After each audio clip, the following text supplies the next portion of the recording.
যারা ছোট লোক না, তাদের কোনোভাবে লজ্জাও হয় না, শরমও হয় না, তাদের কেউ থামাতে পারে না। এইটা হচ্ছে জগতের সবচেয়ে বড় সত্য, যে ছোট লোককে কেউ ট্যাকল করতে পারে না।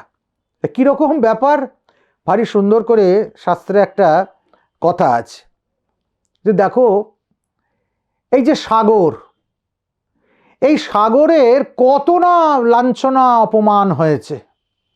দেবতার অসুরেরা সাগর মন্থন করেছে, একবারে মন্দার পর্বত দিয়ে বাসুকী নাগের মন্থন রজ্জু দিয়ে কি না কাণ্ড করেছে। সাগরের মন্থন হয়েছে। হনুমানজি সাগর লঙ্ঘন করেছে। রামচন্দ্র লঙ্কায় যাবার জন্য সুগ্রীবাদী সেনা নিয়ে সাগরের ওপর সেতু বন্ধ করে দিয়েছে।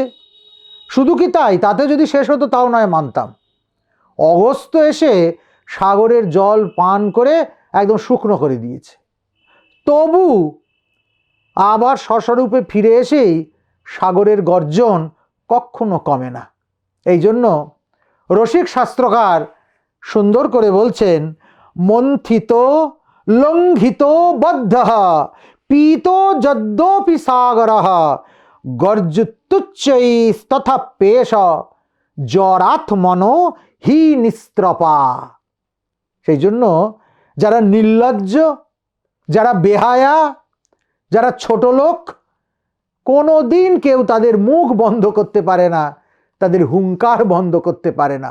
অতএব ভদ্রলোক সাবধানে থাকো, যে কোনো সময় মান যাবার উপক্রম হতে পারে।